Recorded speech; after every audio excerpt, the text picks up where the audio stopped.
So what is a distributed system, and why should you care?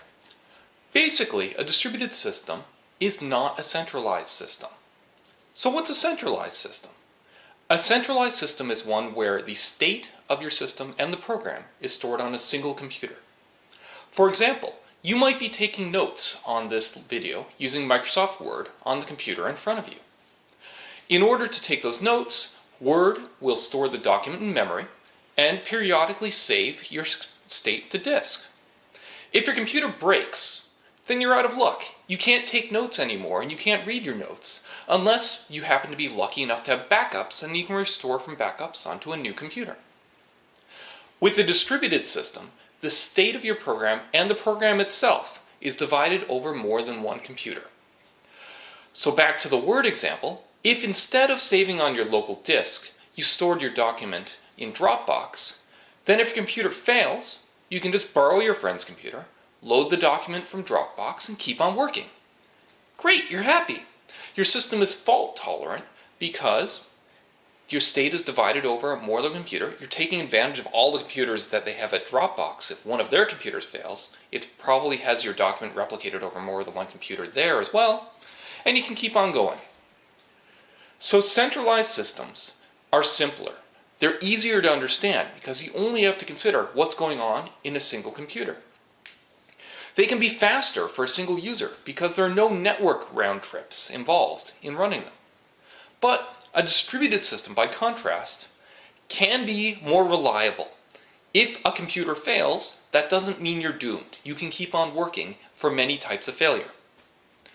A distributed system tends to be more scalable. And what do I mean by that is you can serve more users with a smaller number of computers due to the luxury of time sharing.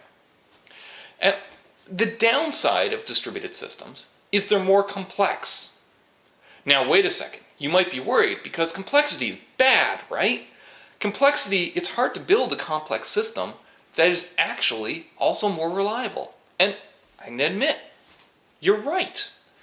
Complex systems are hard to build right. This is one of the reasons why distributed systems is considered to be an advanced topic in computer science, is because, I'm not going to sugarcoat it, it's hard. But it's worth it.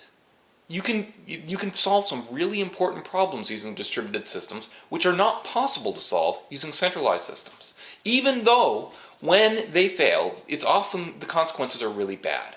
And this is only because people only use distributed systems as a tool to solve very important problems. So of course when they fail, it's bad. It's because they're important. So let's consider some examples of distributed systems. In order to watch this video, you had to go to a website, and in order to look up that website, such as youtube.com, you had to look it up using DNS, or the Domain Name Service. DNS is a distributed table of host names to IP addresses that is divided over a number of machines around the globe so that there's always a computer close to you in which you can do your lookups. You would study DNS as a good example of distributed cache coherence, and it's something we're going to look at a little bit later on. Facebook and Google use distributed systems internally extensively. They use them to store your data. They use them to do processing of data over a large cloud of computers. They use them to do the serving systems which you interact with when you interact with these services on a daily basis. Both of these companies and more have proven that it's possible to build distributed systems at a truly massive scale that are fast enough to solve a large class of very important problems, and also that they can be made extremely reliable. If you ever send email, that's another place where you're taking advantage of distributed systems. There are mail servers around the globe that all talk to each other, and your email gets relayed through a series of servers when it goes to its destination.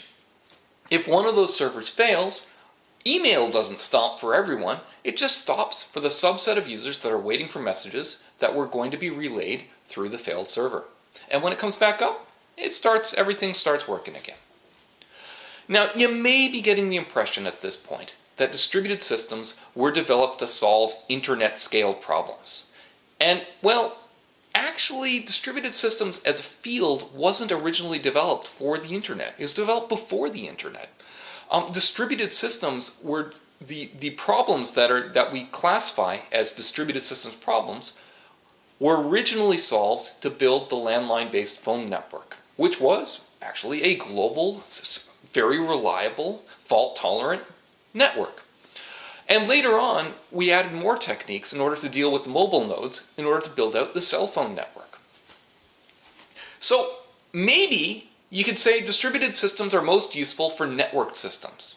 Well, yeah, except there are networks in more places than you think. For example, in your car, there's at least one network, maybe more than one network, using what's called the CAN bus protocol. All of the electronic components in your car are networked together. So, for example, you might be driving your car and you turn on the stereo and the car stereo crashes. The last thing you want that to do is send a message out on your CAN bus network that crashes your engine control unit, which causes your engine to fail, which might lead to an actual crash of the car. That would be bad. So, distributed systems techniques are used inside the car to help with fault isolation. Distributed systems are used elsewhere in transportation too. Traffic lights on large cities are often networked together in order to smooth traffic flows across the city in a hopefully fault-tolerant fashion. Train control networks are used to make sure that the trains run on time and that they don't run two trains on the same track at the same time. Airplanes are my favorite pet example because I'm a pilot and an aviation geek. If you look inside airplanes, all of the avionics in a plane typically are joined together, often through an RS-232 bus between the various avionics. In this plane, for example, the GPS knows where the plane is and where the pilot intends to fly. The engine monitor is keeping track of the engine and all of the parameters there: fuel flow, exhaust gas temperatures, cylinder temperatures. It's basically watching the health of the engine.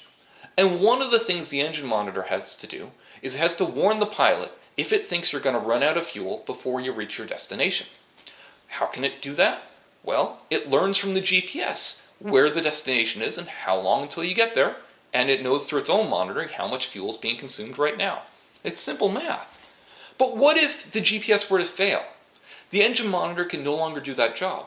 So it's got a fault-tolerant strategy. It simply tells the pilot, hey, I'm no longer able to do this calculation. Please look at the fuel gauges and do it yourself using a calculator. Great. But that's not the only place where distributed systems are used in planes. Air traffic control is an example of a human-powered distributed system. The state of the system and the program is divided between the pilots who are participating, the air traffic controllers, and the computers the air traffic controllers are using to communicate with each other and to coordinate all of the traffic. Actually, once you start looking for distributed systems, you start seeing them everywhere. I was trying to think of good examples for this talk, and I started thinking we're in election season now. Is the US electoral voting system really just an example of distributed consensus with Byzantine fault tolerance? Okay, I've taken things too far. I'm sorry. As you can tell, I get really excited about distributed systems. I've actually spent the past 10 years, ever since getting my PhD, working in industry on distributed systems, trying to make them more scalable and faster and easier to use. And what I'm hoping to do with this series of videos is make them easier to understand.